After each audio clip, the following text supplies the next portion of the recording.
সুপ্রিয় শিক্ষার্থীরা, আজকে আমরা অপারেশনস ম্যানেজমেন্টের 5 নম্বর লেকচার শুরু করছি। এই লেকচারে আমরা আলোচনা করব আমাদের অপারেশনস ম্যানেজমেন্টের চতুর্থ অধ্যায়, সেটা হচ্ছে ক্যাপাসিটি, লোকেশন এন্ড লেআউট।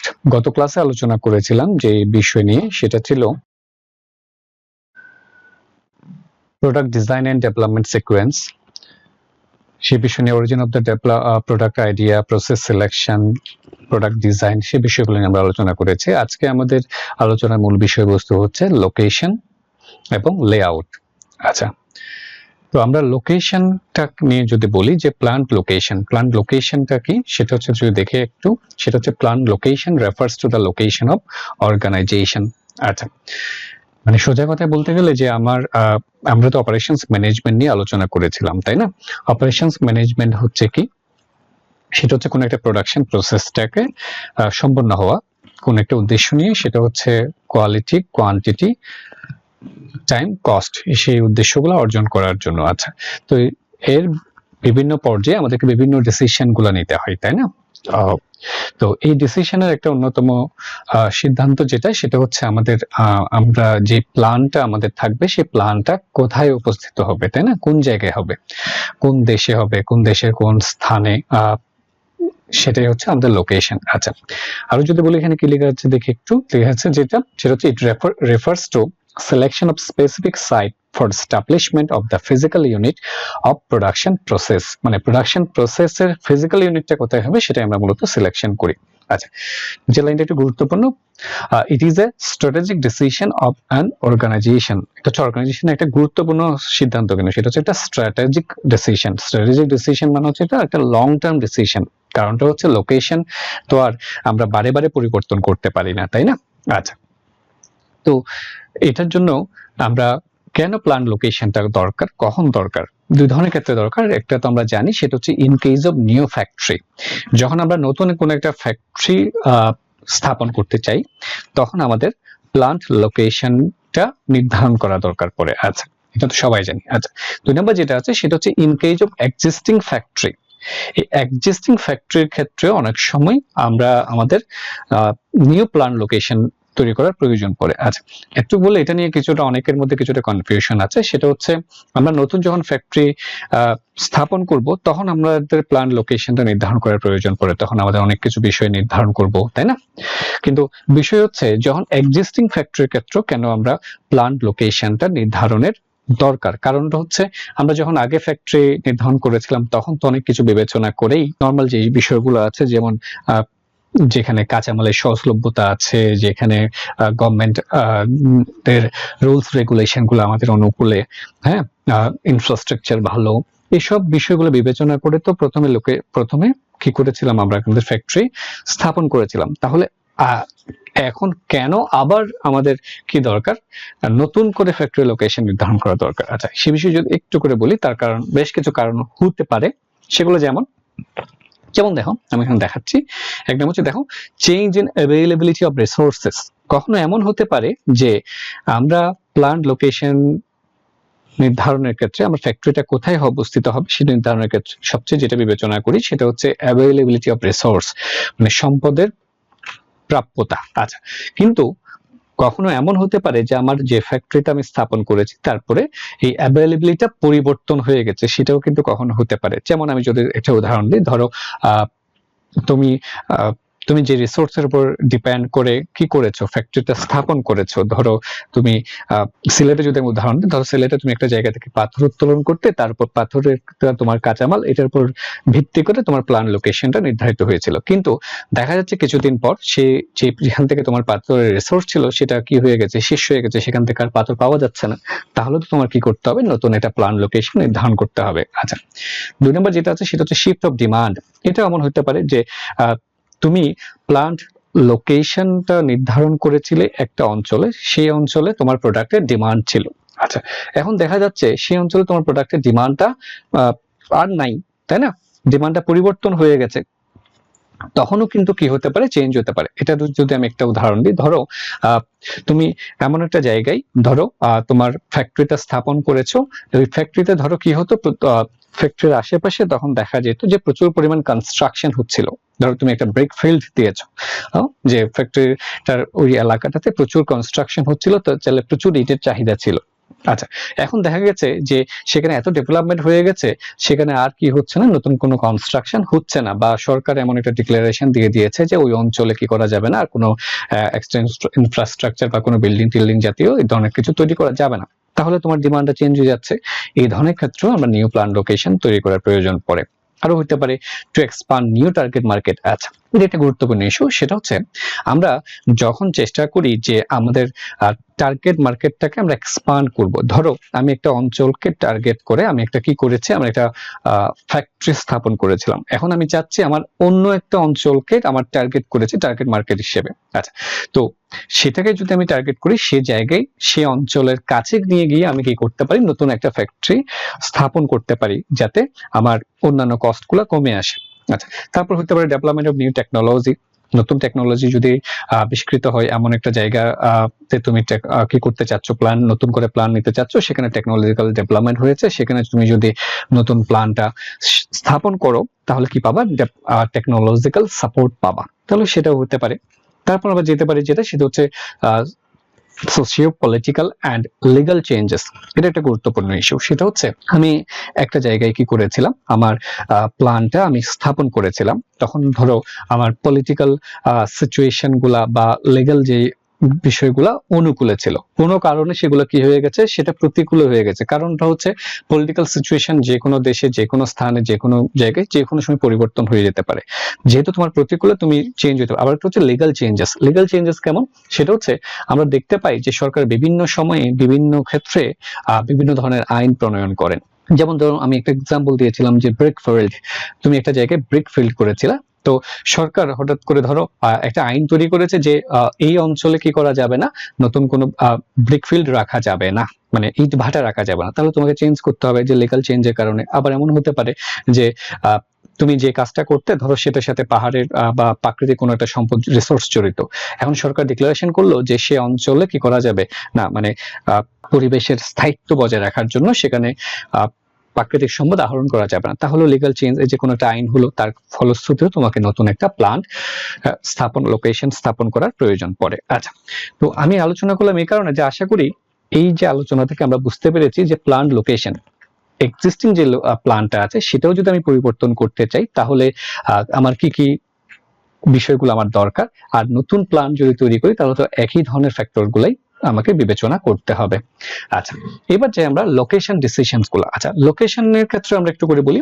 তুমি কোনো পণ্য যখন উৎপাদন করবে, পণ্যটা যে জায়গায় উৎপাদন করবে সেটাই তো আমাদের প্ল্যান, তাই না? প্ল্যান লোকেশন একটু গুরুত্বপূর্ণ বিষয়। কারণটা হচ্ছে প্ল্যান লোকেশনটা যদি ঠিক জায়গায় স্থানান্তর ঠিক জায়গায় না থাকে, তাহলে তোমার যেটা সমস্যা হবে সেটা হচ্ছে এটার কারণে তোমার টোটাল প্রোডাকশন প্রসেসের উপর প্রভাব পড়তে পারে, টোটাল অপারেশনের উপর প্রভাব পড়তে পারে।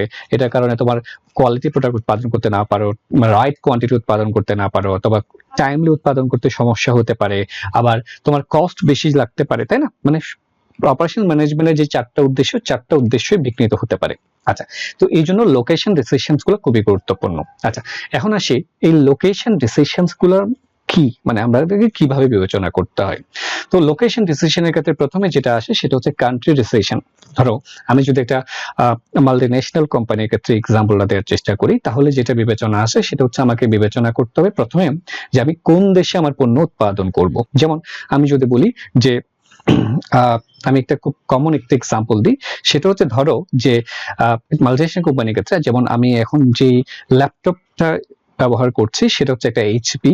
ওকে, তোমরা জানো এইচপি হচ্ছে একটা American company, American laptop company, renowned laptop company. তো আমি যেটা করেছিলাম সেটা হচ্ছে ভালো প্রোডাক্টের জন্য আমার একটা বন্ধুকে বলেছিলাম যে তুমি আমেরিকার যে থাকে, যে তুমি আসার সময় আমার জন্য একটা এইচপি ব্র্যান্ডের ল্যাপটপ কিনে নিয়ে আসি। যাই হোক, এটার জন্য আমি ইন্টারনেট থেকে দেখে একটা কাস্টমাইজ ল্যাপটপের উদাহরণ দিয়েছি। তো আমার বন্ধু নিয়ে এসছে, নিয়ে আসার পরে আমি যখন ল্যাপটপটা খুলে যখন দেখি, তার পেছনে লেখা আছে মেড ইন চায়না। মজার না বিষয়টা? দেখো, কোম্পানিটা হচ্ছে আমেরিকান কোম্পানি। আচ্ছা, আমি আমেরিকা থেকে কিনে নিয়ে আসছি, কিন্তু তারা এই পণ্যটা উৎপাদন করেছে চায়না থেকে। তার মানে সে প্রোডাকশন লোকেশন, তার ফ্যাক্টরি লোকেশনটা সিলেক্ট করেছে অন্য একটা দেশে, চায়নাতে। তাই না? কেন নির্ধারণ করেছে? নিশ্চয়ই তার এই চাহিদাটা নির্ধারণ করার ফলে তার কিছু কি আছে, কিছু বেনিফিটস সে কোম্পানি পেয়েছে সেজন্য। আচ্ছা, এই হচ্ছে লোকেশন ডিসিশন। তো লোকেশন ডিসিশনের ক্ষেত্রে আমাকে প্রথমে কান্ট্রি ডিসিশন নিতে হয়। এই কান্ট্রি ডিসিশন নেওয়ার ক্ষেত্রে যেসব ফ্যাক্টর গুলোকে আমাকে বিবেচনা করতে হবে, সেটা যদি আমি একটু দ্রুত যাব, কারণটা হচ্ছে আমাদের আজকে অনেক টপিক আমাকে কভার করতে হবে। তো আমরা যদি সেই বিষয়গুলো যদি একটু বিবেচনা করি, ওকে, আমরা যে বিষয়গুলো দেখছিলাম সেটা হচ্ছে, দেখো সেটা হচ্ছে কি কি আছে সেখানে। সেটা হচ্ছে প্রথম হচ্ছে political risk, government rule, attitude and incentives. এই বিষয়গুলো তোমার পক্ষে আছে কিনা সেটা বিবেচনা করতে হবে, তাই না? তারপর হচ্ছে কালচারাল এন্ড ইকোনমিক ইস্যুস, যেখানকে তুমি যে দেশে তোমার ফ্যাক্টরি স্থাপন করতে যাচ্ছ তার কালচার ইকোনমিক ইস্যুগুলো বিবেচনা করতে হবে। লোকেশন ও মার্কেট, সেখানে তোমার প্রোডাক্টের মার্কেট আছে কিনা, যদি থাকে সেটা তোমার জন্য এক্সট্রা বেনিফিট। তারপর হচ্ছে লেবার অ্যাভেইলেবিলিটি, এটা খুবই গুরুত্বপূর্ণ। অ্যাটিটিউড, প্রোডাক্টিভিটি, কস্ট, সে বিষয়গুলো। লেবার অ্যাভেইলেবিলিটি, তাই না? যেমন এই যে কোনো একটা দেশে যেমন আমরা প্রায় সময় দেখি, যেমন ইয়াং ওয়ান তার একটা কি করেছে, তার ফ্যাক্টরি বাংলাদেশে স্থাপন করেছে। তার কারণটা কি? কারণটা হচ্ছে লেবার অ্যাভেইলেবিলিটি। কারণ আমাদের গার্মেন্টস সেক্টরে আমাদের কাছে প্রচুর লেবার আছে, কম কস্টে এগুলো পাওয়া যায়। তারপর হচ্ছে অ্যাটিটিউড, প্রোডাক্টিভিটি একটা গুরুত্বপূর্ণ। কারণটা হচ্ছে আমরা দেখি যে যে দেশে তুমি পণ্যটা স্থাপন করবা সে দেশের যারা কি আছে, যারা ওয়ার্কার্স আছে, তারা যদি তাদের প্রোডাক্টিভিটি যদি ভালো হয়, তারা যদি দক্ষ হয়, তখন প্রোডাক্টিভিটি বাড়ে। তো তারপর যদি দিতে পারি যেটা, সেটা হচ্ছে availability of supplies, communications, energy. যে দেশে স্থাপন করবা সে দেশের সাপ্লাইস এর পর্যাপ্ততা আছে কিনা, মানে যেগুলো তোমার সাপোর্টিং দরকার। কমিউনিকেশন সিস্টেম ভালো কিনা, সেখানে যথাযথ পরিমাণ এনার্জি যেগুলো দরকার। যেমন এনার্জির ক্ষেত্রে যদি আমি একটু করে বলি, সেটা হচ্ছে আমরা কয়েক বছর আগে দেখেছিলাম যে টাটা বাংলাদেশে কি করতে চেয়েছিল, তার ফ্যাক্টরি স্থাপন করতে চেয়েছিল। আচ্ছা, তার ফ্যাক্টরি স্থাপন করার জন্য তারা যে বিষয়টা নিশ্চিত হতে চেয়েছিল, যেন তারা এনার্জির সোর্সটা যেন তাদের কাছে থাকে। এই জন্য আমরা দেখেছিলাম যে বাংলাদেশ সরকারের সাথে তারা বিভিন্ন সময় দফায় দফায় মিটিং করেছে। তারা চেয়েছিল যেন তাদেরকে নিশ্চয়তা দেওয়া হয়, যেন একটা নির্দিষ্ট সময় পর্যন্ত যে তাদেরকে নির্দিষ্ট দামে কি দেওয়া হবে, গ্যাস সাপ্লাই দেওয়া হবে। যাই হোক, সরকারের সাথে তাদের কি হয়নি, এই ডিসিশন গুলো তারা মতনৈক্যতে পৌঁছতে পারেনি বলে তারা কি করেনি, এই দেশে বাংলাদেশে তারা তার ফ্যাক্টরিটা স্থাপন করেনি। তার কারণ এনার্জি সোর্সটা তারা নিশ্চিত মনে করেনি, তাই না? আবার অন্য যেসব, তো এনার্জিটা একটা গুরুত্বপূর্ণ ফ্যাক্টর। তারপর আমরা যেতে পারি সেটা হচ্ছে exchange rate and currency risk. এটা একটা গুরুত্বপূর্ণ বিষয়। সেটা হচ্ছে যে দেশে তুমি তোমার কারখানাটা স্থাপন করতে চাচ্ছ, সেই দেশের কারেন্সি মানে এক্সচেঞ্জ রেট, তুমি যে দেশের আছো, যে দেশের মালিকানা এবং যেখানে স্থাপন করছো তাদের সাথে কারেন্সিতে কোনো পার্থক্য আছে কিনা, টাকার হারের মধ্যে অনেক পার্থক্য কিনা, সেটা একটা বিবেচ্য বিষয়। তারপর আমরা একটু যদি দ্রুত যাই, তারপর আমরা যেটাতে যাব সেটা হচ্ছে লোকেশন ডিসিশন, হচ্ছে রিজিয়ন বা কমিউনিটি ডিসিশন। আচ্ছা, আমরা তো লোকেশনের ক্ষেত্রে প্রথমে যেসব নির্ধারণ করা দরকার, সেটা হচ্ছে প্রথমে হচ্ছে দেশের পরে তোমাকে নির্ধারণ করতে হবে সে দেশের কোন জায়গায় তুমি তোমার কারখানাটা স্থাপন করবা। রিজিয়ন বা কমিউনিটি, এক্ষেত্রে বেশ কিছু ফ্যাক্টরকে তোমাকে বিবেচনা করতে হবে। Corporate desire, attractiveness of region, সেখানে লেবার অ্যাভেইলেবিলিটি আছে কিনা, তোমার cost of availability of utility, environmental কোনো রেগুলেশন আছে কিনা, সরকারের কোনো গভর্নমেন্টাল ইনসেন্টিভ বা ফিসক্যাল পলিসি সেখানে আছে কিনা, প্রক্সিমিটি টু র মেটেরিয়ালস, মানে র মেটেরিয়ালের নৈকট্য আছে কিনা, ল্যান্ড বা কনস্ট্রাকশন কস্ট, সেখানে জমি যদি তোমার অধিগ্রহণ করার প্রয়োজন পড়ে, জমি কেনার প্রয়োজন পড়ে, তার কস্ট কেমন, সে বিষয়গুলো। এরপর তোমাকে যেটা বিবেচনা করতে হবে সেটা হচ্ছে সাইট ডিসিশন। যেমন ধরো, আমি তোমাকে উদাহরণ দিয়ে বলি যে তুমি এটা মালয়েশিয়ার কোম্পানি, তার কারখানা স্থাপন করার সিদ্ধান্ত নিল যে বাংলাদেশে। এরপর সিদ্ধান্ত নিতে হবে বাংলাদেশের কোন জায়গায়, ধরো বাংলাদেশের চট্টগ্রামে তারা সিদ্ধান্ত নিল। আচ্ছা, এবার সিদ্ধান্ত নিতে হবে চট্টগ্রামের কোন স্থানে, সাইট ডিসিশন। তো সাইট ডিসিশনের ক্ষেত্রে কিছু গুরুত্বপূর্ণ ফ্যাক্টর জড়িত, যেমন সাইট সাইজ এন্ড কস্ট। যে সাইটটাকে তোমাকে নিতে হবে তার সাইজটা কেমন, কারণ তোমার কখনো যদি তোমার যতটুকু এরিয়া দরকার ততটুকু এরিয়া সেখানে অ্যাভেলেবল আছে কিনা, বা তোমার কাছে যদি ভবিষ্যতে কখনো সেটা এক্সপান্ড করার প্রয়োজন পড়ে ততটুকু জায়গা আছে কিনা, বা সেটার কস্ট কেমন। তারপর যেগুলো হচ্ছে air, rail, highway and waterway system, সেখানে কেমন, জোনে কোনো রেস্ট্রিকশন আছে কিনা, নিয়ারনেস অফ সার্ভিসেস বা সাপ্লাইজ, এনভায়রনমেন্টাল ইম্প্যাক্ট ইস্যু, এই বিষয়গুলো তোমাকে সেখানে বিবেচনা করতে হবে। যেমন এনভায়রনমেন্টাল ইম্প্যাক্ট ইস্যু মানে হচ্ছে, আমি যদি বলি যেমন সেখানে যদি আবহাওয়া যদি তোমার বিপরীতে থাকে, যেমন ধরো সেখানে দেখা যায় সেখানে মাঝে মধ্যে কি হয়, জলোচ্ছ্বাস হয়, তাহলে তো এইসব বিষয়গুলো সাইট নির্ধারণের ক্ষেত্রে গুরুত্বপূর্ণ বিষয়। এবার যাচ্ছি আমরা সেটা হচ্ছে factors affecting plant location. Plant লোকেশনের ক্ষেত্রে কি কি ফ্যাক্টর গুলো তোমার উপর প্রভাব বিস্তার করবে। আচ্ছা, এটা একটা গুরুত্বপূর্ণ। তো সেখানে ফ্যাক্টর গুলোকে আমরা সাধারণত এই লোকেশন, যে ফ্যাক্টর গুলা ডিসিশনের ক্ষেত্রে ইনফ্লুয়েন্স করবে সেগুলোকে দুই ভাগে ভাগ করতে পারি আমরা। একটাকে বলছি এবারে যে কন্ট্রোলেবল, একটা হচ্ছে আনকন্ট্রোলেবল ফ্যাক্টর। মানে হচ্ছে লোকেশনটা আমি নির্ধারণ করার ক্ষেত্রে কিছু কিছু ফ্যাক্টর আছে যেগুলো আমার নিয়ন্ত্রণের মধ্যে, সেগুলোকে আমরা বলছি কন্ট্রোলেবল। আবার কিছু কিছু আছে আমি চাইলে এগুলো নিয়ন্ত্রণ করতে পারি না, সেগুলো হচ্ছে আনকন্ট্রোলেবল ফ্যাক্টর। তাহলে কন্ট্রোলেবল ফ্যাক্টর গুলা কি? সেটা হচ্ছে প্রক্সিমিটি টু মার্কেট। তুমি চাইলে তুমি ডিসিশন নেওয়ার ক্ষেত্রে তোমাকে বিবেচনা করতে হবে তোমার যে মার্কেট, টার্গেট মার্কেটের কাছাকাছি যেন তোমার ফ্যাক্টরিটা থাকে। দুই নম্বর তুমি চিন্তা করতে পারো সাপ্লাই অফ র মেটেরিয়াল, যেন র মেটেরিয়ালটা সাপ্লাইটা সেখানে পর্যাপ্ত পরিমাণ থাকে, সেখানে যেন নিশ্চয় পাও। ট্রান্সপোর্টেশন ফ্যাসিলিটি যেন সেখানে ভালো হয়। ইনফ্রাস্ট্রাকচার অ্যাভেলেবিলিটি যেন সেখানে পর্যাপ্ত থাকে। তারপর হচ্ছে availability of labour and wages, শ্রম মজুরি যেন তোমার কাছে সেখানে থাকে। আর কিছু হচ্ছে আনকন্ট্রোলেবল ফ্যাক্টরস, সেগুলো কি? সেগুলো হচ্ছে গভর্নমেন্ট পলিসি, সেটা তোমাকে মেনে নিতে হবে। মানে কি? মানে হচ্ছে ধরো তুমি লোকেশনটা নির্ধারণ করার ক্ষেত্রে যে জায়গায় তুমি স্থাপন করলে সেখানে দেখলে যে গভর্নমেন্ট পলিসি তোমার অনুকূলে, কিন্তু এটা যে সব সময় যে অনুকূলে থাকবে তার কোনো নিশ্চয়তা নেই। তুমি ফ্যাক্টরিটা স্থাপন করার সিদ্ধান্ত নেওয়ার পর যখন সেখানে ফ্যাক্টরি জমি কিনলা, তারপরে দেখা গেল সেখানে সরকার পরিবর্তন হয়ে গেল, তার ফলশ্রুতিতে গভর্নমেন্ট পলিসি চেঞ্জ হয়ে গেছে, তাহলে এই ফ্যাক্টরটা তোমার অনুকূলে না। এটা তুমি বিবেচনা করেই তোমাকে প্ল্যান লোকেশন ডিসিশন নিতে হবে। আর থাকতে পারে যেটা হচ্ছে ক্লাইমেট কন্ডিশন। যেমন ক্লাইমেট কন্ডিশন এখন ভালো আছে, তাই না? কিন্তু ক্লাইমেট কন্ডিশন যে এইভাবে থাকবে যে ধরো তোমার প্ল্যানটা তুমি 10 বছরের মেয়াদের জন্য করেছো, যে 5 বছর পরে যে ক্লাইমেট একই ধরনের থাকবে তার তো কোনো নিশ্চয়তা নেই।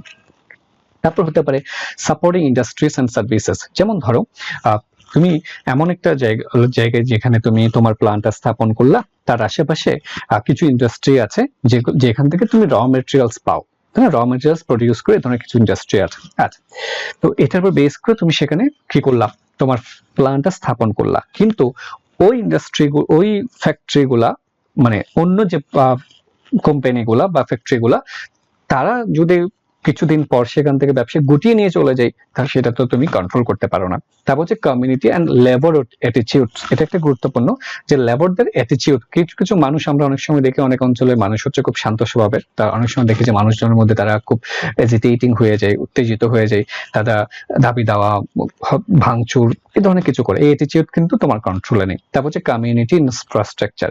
এই পুরা কমিউনিটির যেখানে তুমি স্থাপন করবা সে পুরো ইনফ্রাস্ট্রাকচারের যে বিষয়, সেগুলো কিন্তু তোমার নিয়ন্ত্রণে থাকে না।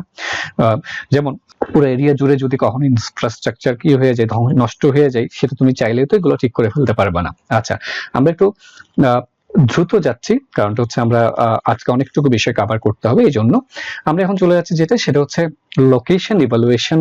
মানে লোকেশন ইভালুয়েশন মেথড মানে হচ্ছে তুমি কোন জায়গায় লোকেশনটা নির্ধারণ করবে, সেটার জন্য আমরা যেটা করি সেটা হচ্ছে কিছু মেথড অ্যাপ্লাই করি। সো বেশ কিছু মেথড আছে, আমি কয়েকটা মেথড সম্পর্কে একটু ধারণা দেবো তোমাদেরকে। যেমন এটা কেন বলছি, ধরো তুমি অপারেশন ম্যানেজারকে এখন ডিসিশন নিল যে সে কি করবে, তার নতুন একটা ফ্যাক্টরি স্থাপন করবে, এটার জন্য সে 2টা বা 3টা সে কি করলো, যে জায়গা সিলেক্ট করলো। এখন 2টা বা 3টার মধ্যে যে কোনো একটাকে বেছে নিতে হবে। আচ্ছা, যে কোনো একটা বেছে নিতে গেলে তখন যেটা করতে হবে সেটা হচ্ছে এই 2টা বা 3টা জায়গার মধ্যে তাকে কিছু ক্যালকুলেশন করে দেখতে হবে যে কোথায় এটা স্থাপন করলে তার জন্য লাভবান হবে। এটাকে আমরা বলছি লোকেশন ইভালুয়েশন মেথড। এটার জন্য প্রথমে যেটা করতে পারি সেটা হচ্ছে আমাদের একটা গুরুত্বপূর্ণ বিষয়, সেটা হচ্ছে কস্ট ভলিউম অ্যানালাইসিস। তো প্রত্যেকটা জায়গার জন্য আমরা যেটা করতে পারি সেটা হচ্ছে কস্ট ভলিউম অ্যানালাইসিস করে দেখতে পারি যে সেখানে যদি পণ্য স্থাপন করি যে পণ্যের কস্ট কেমন পড়বে, কতটুকু পণ্য উৎপাদনের জন্য কতটুকু কস্ট পড়বে, সেই বিষয়গুলো আমরা সেখানে বিবেচনা করতে পারি। তারপর হচ্ছে যেটা থাকতে পারে সেটা হচ্ছে factor writing method, centre of gravity method, transportation model, আরো বেশ কিছু বিষয় থাকতে পারে। আচ্ছা, তো আমরা এই দিকে আর ফোকাস করছি না, আমরা নেক্সট বিষয়ের দিকে চলে যাচ্ছি। আমরা যে বিষয় নিয়ে আলোচনা করব এখন সেটা নাম হচ্ছে লেআউট।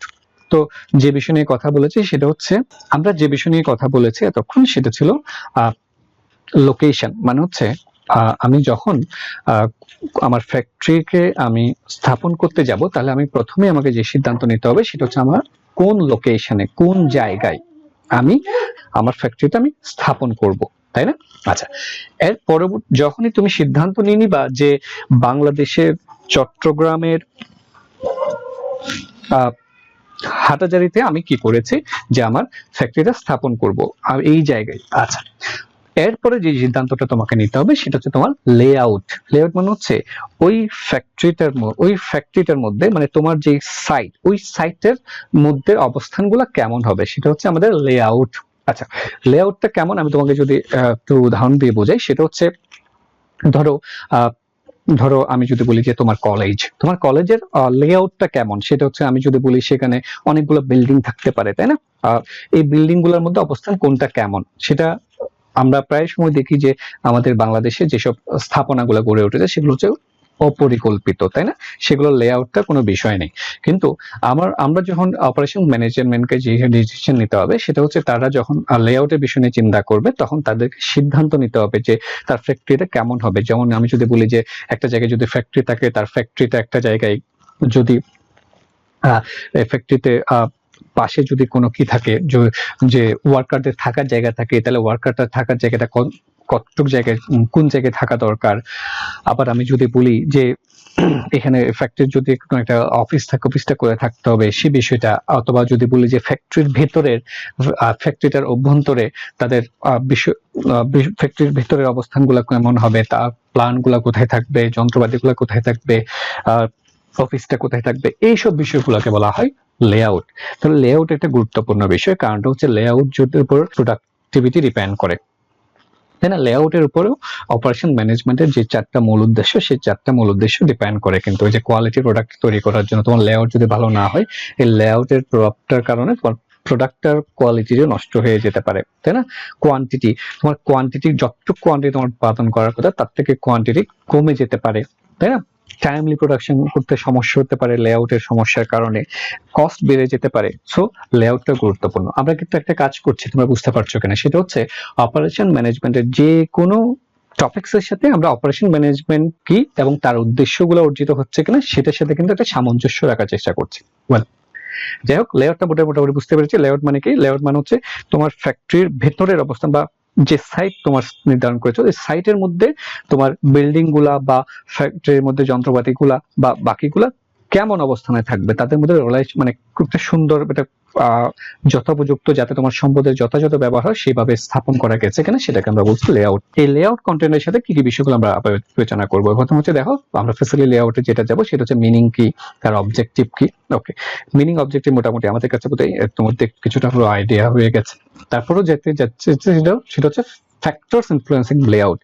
লেআউট নির্ধারণ করার ক্ষেত্রে কোন ফ্যাক্টর গুলা ইনফ্লুয়েন্স করে, প্রভাব বিস্তার করে, বা আমি লেআউট নির্ধারণ করার ক্ষেত্রে কোন কোন ফ্যাক্টর গুলো আমি বিবেচনা রাখবো। ওকে, বলছে ফ্যাসিলিটি লেআউটের প্রিন্সিপাল কি, মানে ফ্যাসিলিটি লেআউট করতে গেলে কোন কোন প্রিন্সিপাল গুলোকে তুমি বিবেচনায় রাখবে, মানে গুরুত্বপূর্ণ অনেকগুলো ফ্যাক্টর তো জড়িত থাকে, ফ্যাক্টরগুলোর মধ্যে কোন কোন কোন বিষয়গুলোকে তুমি বিবেচনা করবে। তারপর যেটা সেটা হচ্ছে ইম্পর্টেন্স। ফ্যাসিলিটি লেআউট তুমি যদি ভালো করে ফ্যাসিলিটি লেআউটটা যদি ভালো হয়, তার ইম্পর্টেন্স কি, তার গুরুত্ব কি। তারপর যেটা যাবো সেটা হচ্ছে types of layout. Types of layout মানে কি? টাইপস অফ লেআউট মানে হচ্ছে মানে অনেক ধরনের লেআউট হতে পারে। লেআউট তো তুমি চাইলে এটা করতে পারো, তবে বিভিন্ন অপারেশনস ম্যানেজাররা বিভিন্ন ধরনের লেআউট কিন্তু নির্ধারণ করেছেন ইতিমধ্যে, বিভিন্ন ভাবে অনেকেই অনেক ধরনের লেআউট ফলো করা হয়, তাই না? সেই লেআউট গুলো, কমন লেআউট গুলো কেমন কেমন হতে পারে, একজন অপারেশন ম্যানেজার চাইলে সেই লেআউট গুলার একটাও বেছে নিতে পারেন, বা নতুন কোন একটা লেআউট উনি তৈরি করতে পারেন। তবে সবচেয়ে ভালো হয় যেটা, সেটা হচ্ছে এই টাইপস অফ লেআউট যেগুলো আমাদের সামনে আছে সেগুলো একটাকে বেছে নিয়ে সেটাকে কি করা, সেটাকে রিভিশন অফ লেআউট করা, মানে সেটাকে মানে কি করা, নতুন করে এডিট করা বা কিছুটা চেঞ্জ করা। আচ্ছা, নেক্সট যেটা আছে সেটা হচ্ছে রিভিশন অফ লেআউট। আচ্ছা, রিভিশন অফ লেআউট মানে কি? রিভিশন অফ লেআউট মানে হচ্ছে তোমার প্রতিষ্ঠানে এক্সিস্টিং যে লেআউটটা আছে, যেরকম ভাবে সাজানো আছে, সেটাকে পরিবর্তন করবা। কেন পরিবর্তন করবা? খুব সোজা, সেটা হচ্ছে যাতে তোমার তোমার প্রতিষ্ঠানে যে সম্পদগুলো আছে, সম্পদগুলোর অপটিমাম ইউজ হয়, কাম্য ব্যবহার হয়, এবং তোমার প্রোডাক্টিভিটি বাড়ে, তুমি যাতে মানে সোজা কোয়ালিটি বাড়ে সেজন্য। লাস্ট যে লেআউটটা আছে সেটা হচ্ছে লেআউট প্ল্যানিং। এই লেআউটের প্ল্যানটা কিভাবে করব। আচ্ছা, যদি আমাদের কাছে আমরা চেষ্টা করব প্রত্যেকটা বিষয়কে একটু একটু করে হলেও অন্তত প্রত্যেকটা বিষয়কে একটু টাচ করতে। ওকে, তো আমরা প্রথমেই যাচ্ছি যেটা, সেটা হচ্ছে ফ্যাসিলিটি লেআউটের মিনিং কি। ফ্যাসিলিটি লেআউট মানে কি? মানে হচ্ছে দেখো, মিনিং হচ্ছে অ্যারেঞ্জমেন্ট, কোন একটা সাজানো, কিসের সাজানো, কি কি জিনিস থাকতে পারে সেখানে। দেখো আমি যেটা বলছি সেটা হচ্ছে মেশিনারি কে, মেশিনগুলোকে সাজাতে হবে, মেশিনগুলো কোনটা মেশিনের পর কোনভাবে রাখবে, সেটা হচ্ছে ইকুইপমেন্ট, তোমার আরো যেসব সামগ্রিক যে যন্ত্রপাতিগুলো আছে সেগুলোর সাজানোর বিষয় আছে। আদার ইন্ডাস্ট্রিয়াল ফ্যাসিলিটিস, অন্যান্য ইন্ডাস্ট্রির সাথে রিলেটেড আদার যে ফ্যাসিলিটি গুলো আছে সেগুলো ম্যানেজ করার বিষয়, সেগুলো সাজাতে হবে। কেন করবে এগুলো? এগুলো করার অন্যতম কারণ হচ্ছে, উদ্দেশ্য হচ্ছে achieving quick production at least cost. প্রোডাকশনটা কুইক করতে হবে অ্যাট লিস্ট কস্ট, কম খরচে প্রোডাকশন করতে হবে। আচ্ছা, লেআউটের গুলো কি প্রোডাকশন ডিপেন্ড করে, লিস্ট কস্ট ডিপেন্ড করে? অবশ্যই ডিপেন্ড করে, সেটা আমরা সামনের দিকে যখন যাব তখন বুঝবো। এখন যাচ্ছি অবজেক্টিভস অফ গুড লেআউট, ভালো লেআউটের অবজেক্টিভস গুলা কি। আচ্ছা, তো এখানে তোমরা দেখতে পাচ্ছ যে এখানে দুটো অ্যারো চিহ্ন আছে, মানে হচ্ছে দুটো অ্যারো চিহ্ন দিয়ে যেটা বোঝানো হয়েছে আসলে সেটা হচ্ছে কিছু গুড লেআউটের কিছু বৈশিষ্ট্য হচ্ছে, কিছু জিনিস হচ্ছে ভালো থাকতে হবে, মানে যেটা আপওয়ার্ড অ্যারো দিয়ে বোঝানো আছে, ভালো হতে হবে, আর কিছু কিছু জিনিস হচ্ছে কম হতে হবে। আচ্ছা, যেমন অবজেক্টিভ অফ গুড লেআউটের অবজেক্টিভ হচ্ছে যেগুলো কম থাকতে হবে সেগুলো আমি উপরে বলছি। প্রথমে উপর থেকে যেটা আছে সেটা হচ্ছে ম্যাটেরিয়াল হ্যান্ডলিং কস্ট, পণ্য টন্যগুলো আনা নেওয়ার যে কস্ট সেটাকে বলছে material handling cost. Material handling cost, তাহলে তোমার প্রতিষ্ঠানটা, তোমার প্ল্যান্টটা, তোমার ফ্যাক্টরিটা এমন ভাবে সাজাতে হবে, এমন ভাবে লেআউটটা এমন ভাবে অবস্থান করতে হবে যেন ম্যাটেরিয়াল হ্যান্ডলিং কস্টটা তোমার কি হয়, কম হয়, তাই না? যেমন আমি তোমাকে একটা ছোট উদাহরণ দিই, তাহলে তুমি বুঝতে পারবে। আমরা প্রোডাক্ট টাইপ যখন দেখবো তখন দেখতে পাবো যে কিছু কিছু আমরা এমন ভাবে সাজাতে পারি যেন কি হয়, আমার মূল মেশিন প্ল্যান্টের খুব কাছে পর্যন্ত যেন একটা ট্রাক চলে আসে, যাতে কি হয়, ট্রাক থেকে আমি আমার র মেটেরিয়াল আনলোড করার সাথে সাথে, আনলোড করে অনেকগুলো প্রতিষ্ঠানকে আমরা দেখতে পাই বর্তমানে যে ট্রাক থেকে সরাসরি তোমার কি হয়, তোমার মেশিনারিতে তোমার কি হয়ে যায়, র মেটেরিয়াল গুলা আনলোড হয়ে যায়। তার মানে এখানে তোমার আর কি করার প্রয়োজন পড়ে না, নতুন কোনো লেবার লাগে না, নতুন কোনো তোমার শ্রমিক লাগে না, যাতে কি হয় ট্রাক থেকে নামিয়ে আবার নতুন করে কি করা, ট্রাক থেকে নামিয়ে নতুন করে তোমার তুলা আবার মেশিনে দেয়া, এইটার জন্য। তাহলে এমন ভাবে স্থাপন করতে হবে যে যেন ম্যাটেরিয়াল হ্যান্ডলিং কস্ট কম হয়, movement of people and material যাতে কম হয়, মানে যাতে মানুষজনকে কম বেশি আসা যাওয়া করা না লাগে। যেমন আমরা যদি বলি একটা মেশিন থেকে যেই প্রোডাক্টটা উৎপন্ন হবে এরপরে যে মেশিনে দিতে হবে সেটা যদি কাছাকাছি পাশাপাশি থাকে তাহলে মানুষজনকে খুব বেশি হাঁটাচলা করার প্রয়োজন হবে না। তারপর দেখো হ্যাজার্ডস অফ পার্সোনাল অ্যাক্সিডেন্ট যাতে কম হয়, এই সব বিষয়। আর কিছু কিছু বিষয় হচ্ছে বেশি থাকতে হবে, যেমন দেখো এমন ভাবে সাজাতে হবে যেন প্রোডাকশন ক্যাপাসিটি যেন বেশি থাকে, সামর্থ্য, লেবার এফিসিয়েন্সি, লেবাররা যেন বেশি বেশি কাজ করতে পারে, এমপ্লয়ি মডেল যাতে বাড়ে, স্পেস ইউটিলাইজেশন যাতে বেশি হয়, ease of supervision and maintenance easily যাতে সুপারভাইজ করা যায় সেটা। আচ্ছা, তাহলে আমরা যেটা দেখলাম সেটা হচ্ছে অবজেক্টিভ অফ গুড লেআউট। কিছু জিনিস আমরা বললাম যে কম থাকতে হবে, কম হোক, আর এমন ভাবে করতে হবে যেন কিছু জিনিস বেশি থাকতে হয়। এরপরে যেটা যাই সেটা হচ্ছে ফ্যাক্টরস ইনফ্লুয়েন্স, মানে কোন কোন ফ্যাক্টর গুলা আমাদেরকে বিবেচনা করতে হবে লেআউটের ক্ষেত্রে। তাহলে বিবেচনা করতে হবে তোমার ম্যাটেরিয়ালটা, ম্যাটেরিয়াল মানে কি র ম্যাটেরিয়াল, তুমি কোন ধরনের র ম্যাটেরিয়াল হ্যান্ডলিং করছো সেটার উপর বিবেচনা করে তোমাকে লেআউটটা সাজাতে হবে। আমি যেমন বলি যে ধরো তোমাকে যদি বড় সাইজের কোনো র ম্যাটেরিয়াল তোমার কাজে লাগে তাহলে সেটার জন্য এক ধরনের লেআউট হবে। যেমন যদি ছোট পার্টিকেলস, ছোট জিনিস নিয়ে যদি তোমার র ম্যাটেরিয়াল হয় তাহলে সেটা হ্যান্ডলিং করার জন্য অন্য ধরনের তোমার লেআউট করতে হবে। আবার যদি কিছু ভঙ্গুর জিনিস হয়, কাঁচ চাচ জাতীয় যদি জিনিস নিয়ে র ম্যাটেরিয়াল হয় সেটা সাজানোর জন্য অন্য ধরনের লেআউট লাগবে। তাহলে লেআউট বিবেচনা করার সময় তোমার র ম্যাটেরিয়াল বা ম্যাটেরিয়ালটা বিবেচনা করতে হবে। তারপর হচ্ছে প্রোডাক্ট। তোমার প্রোডাক্ট বলতে এখানে বোঝানো হচ্ছে যেটা সেটা হচ্ছে ফিনিশড গুডস। তোমার ফিনিশড গুডসটা কেমন, কোন সাইজের, তুমি কি এরোপ্লেন বানাচ্ছ নাকি তুমি গাড়ি বানাচ্ছ নাকি তুমি একটা শার্ট বানাচ্ছ, তোমার প্রোডাক্টের উপর বেস করে তোমার লেআউট নির্ধারিত হবে। মেন পাওয়ার, কত মেন পাওয়ার তোমার এখানে কাজ করছে, কি ধরনের মেশিনারি তোমার এখানে আছে, টাইপস অফ তোমার ইন্ডাস্ট্রিটা কি ধরনের, এটার লোকেশন কেমন, তাই না, ম্যানেজারাল পলিসিগুলো কি, এইসব বিষয়গুলো আমাকে বিবেচনা করতে হবে। তারপর এখন যেটাতে যাব সেটা হচ্ছে প্রিন্সিপালস ফর আইডিয়াল লেআউট। এটা কমন লেআউটের জন্য যে কি কি প্রিন্সিপাল আমরা ফলো করব। আচ্ছা, প্রথমে যেটা আছে সেটা হচ্ছে দেখো এগুলো একটু মনে রাখবে, সেটা হচ্ছে মিনিমাম ট্রাভেল, যাতে আমাকে আমার পণ্যটা প্রোডাকশন প্রসেসে যাতে যত কম সংখ্যক ট্রাভেল করা লাগে, জিনিসগুলো যাতে কম সংখ্যক ট্রাভেল করা লাগে। তারপর হচ্ছে সিকোয়েন্স, একটা কাজের পর আরেকটা কাজ, তার কাজ পর আরেকটা কাজ, এইগুলো যেন সিকোয়েন্সটা ঠিক থাকে, যেন এলোমেলো না হয়। একটা মেশিনের উৎপাদিত পণ্য একটা মেশিনকে ক্রস করে আরেকটা মেশিনে দিলা, সেখান থেকে আবার এই মেশিনে আসলো, এইভাবে যাতে না হয়। তারপর হচ্ছে ইউসেজ এন্ড ফ্লেক্সিবিলিটি, তোমার যেন কি থাকে, ফ্লেক্সিবিলিটি থাকে। ফ্লেক্সিবিলিটি মানে হচ্ছে তুমি রিজিড না, যেটা সাজিয়েছো যদি কখনো কোনো পরিস্থিতিতে তোমার সেই সাজানো বা লেআউটটা পরিবর্তন করার প্রয়োজন হতে পারে, যদি পরিবর্তন করার প্রয়োজন হয় সেটা তুমি পাবা কিনা। তারপর হচ্ছে অবশ্যই যেটা, সেটা হচ্ছে সেফটি অ্যান্ড স্যাটিসফ্যাকশন। সেফটিটা নিশ্চিত করতে হবে, যেমন আমাদের বাংলাদেশে সেটা বিবেচনা করা হয় না। আমরা প্রায় সময় যেটা দেখি সেটা হচ্ছে আমাদের বিভিন্ন ফ্যাক্টরিগুলোতে আগুন লাগার ফলে আমাদের প্রচুর পরিমাণ সম্পদহানি হয়, আমাদের অনেক মানুষ মারা যান। তাহলে সেফটি, তার মানে আমরা বুঝতে পারি যে লেআউট নির্ধারণ করার ক্ষেত্রে সেফটিকে সেখানে বিবেচনা করা হয়নি। তারপর হচ্ছে কমপ্লেক্সনেস অ্যান্ড মিনিমাম ইনভেস্টমেন্ট, যাতে তোমার সেখানে কম ইনভেস্টমেন্ট করার প্রয়োজন, এমন ভাবে তোমাকে লেআউট করতে হবে যাতে তোমার ইনভেস্টমেন্টের পরিমাণটা কমে। আচ্ছা, এবার যাচ্ছি আমরা যেটা, সেটা হচ্ছে ইম্পর্টেন্স। আচ্ছা, আমরা বেশ কিছু ইম্পর্টেন্স নিয়ে কথা বলার চেষ্টা করছি। ওয়েল, তাহলে ইম্পর্টেন্স গুলো কি কি আছে আমরা সেগুলো দেখি। ওকে, প্রথমে বলছি যেটা, সেটা হচ্ছে ইকোনমিক্স ইন হ্যান্ডলিং, মানে আমি দ্রুত পড়ে যাব আসলে, যেহেতু আমরা আরো অনেকগুলো বিষয় নিয়ে আলোচনা করব। তারপর হচ্ছে effective use of available area, এই যে এরিয়াটা আছে সেটা যেন এফেক্টিভ ইউজ করতে পারি। মিনিমাইজেশন অফ প্রোডাকশন ডিলে যত সম্ভব কমানো যায়। ইমপ্রুভ কোয়ালিটি কন্ট্রোলটাকে তুমি যত বেশি ইমপ্রুভ করা যায়, মানে লেআউটটা যদি তুমি করো। Avoidance of bottlenecks. তারপর আমরা যাচ্ছি যেটা, সেটা হচ্ছে বেটার প্রোডাকশন কন্ট্রোল যাতে সব ভালো হবে। বেটার সুপারভিশন, সুপারভিশনটা খুবই গুরুত্বপূর্ণ। লেআউটের উপর কিন্তু সুপারভিশনটা ডিপেন্ড করে। এটা এমন ভাবে সাজানো হয়, যেমন আমরা যদি দেখি কোনো ক্ষেত্রে আমরা দেখবো যে ইউ টাইপ প্রোডাকশন হয়। ইউ টাইপ প্রোডাকশনের ক্ষেত্রে আমরা দেখতে পাই, মানে হচ্ছে প্রোডাকশনটা পুরোটা ইউ টাইপের মতো, মানে একদিকে ইনপুট যায়, এটা ঘুরতে আবার একই দিকে কি হয়ে যায়, আউটপুটটা বের হয়ে যায়। এইটার ফলশ্রুতি এইভাবে যদি সাজানো যায়, তাহলে একজন যদি মাঝখানে যদি একজন সুপারভাইজার থাকেন, তাহলে উনি পুরো প্রসেসটা কি করতে পারছেন, সুপারভাইজ করতে পারছেন। তাহলে সুপারভিশন ডিপেন্ড করে। ইমপ্রুভ ইউটিলাইজেশন অফ লেবার, এমন ভাবে সাজাতে হবে, সাজানো লেবারটা যাতে সবচেয়ে বেশি আমরা ব্যবহার করতে পারবো যদি সঠিকভাবে কি করা হয়, লেআউট করা হয়। Improved employee model, avoidance of unnecessary and costly changes যাতে করা না লাগে। তারপর টাইপস অফ লেআউট। ওকে, আমরা এই যে এতক্ষণ কথা বললাম যে লেআউট তো অনেক কেন করা লাগে সেটা আমরা দেখেছি, লেআউট করলে কি কি বেনিফিটস হবে সেগুলো আমরা দেখেছি। এখন আমরা যেটা যাবো সেটা হচ্ছে টাইপস অফ লেআউট। কিছু লেআউট, কমন লেআউট ব্যবহার করা হয়। এগুলো কেমন হতে পারে, যেমন কয়েকটা নাম আমরা পড়ছি, একটু পড়ার চেষ্টা করব। সেটা হচ্ছে প্রোডাক্ট লেআউট, যেখানে প্রোডাক্টটা কি হবে, মুভ করবে একটা পণ্য থেকে একটা মেশিন থেকে একটা মেশিনে প্রোডাক্টটা মুভ করবে, তাই না?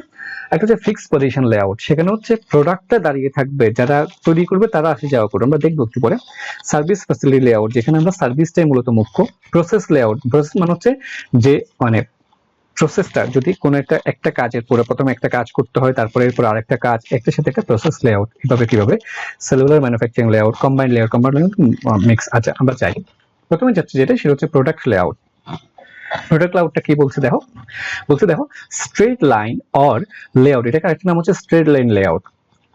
ওকে, ফর সিরিয়ালাইজড ম্যানুফ্যাকচার। এটা কখন হয়, এটা যখন হয় যখন একটার পর একটা যখন পণ্য উৎপাদিত হয়। যেমন আমরা যদি দেখি যে আমরা একটা অ্যাডভার্টাইজমেন্ট দেখতাম, তোমাদের মনে আছে কিনা, সেটা হচ্ছে কেয়া সোপ, বিউটি সোপ, যেটা কেয়া সাবান যেটা ছিল, সেটা হচ্ছে তারা দেখাতো যে যে সম্পূর্ণ অটোমেটেড মেশিনে এটা তৈরি হচ্ছে। একদিকে র ম্যাটেরিয়াল দিচ্ছে, পরবর্তীতে এটা বিভিন্ন প্রসেসের মাধ্যমে পুরো সিরিয়াল লম্বা, এক পাশে র ম্যাটেরিয়াল দেয়া হচ্ছে, ঠিক অন্য পাশে যে কি হচ্ছে, আউটপুট বা ফিনিশ গুডসটা বের হয়ে যাচ্ছে, সেটা হচ্ছে প্রোডাক্ট লেআউট। এখানে কি হয় দেখো, এখানে হয় arrangement of machines in one line depending on the sequence of operation. এখানে অপারেশনগুলো অবশ্যই সিকোয়েন্স থাকে, একটার পর একটা হয়, তাহলে এর জন্য মেশিনগুলো একটার পর একটা নির্ধারণ করা হয় এবং সেগুলো সাজানো হয়। এক্ষেত্রে আমি তোমাদেরকে সাজানো থাকে।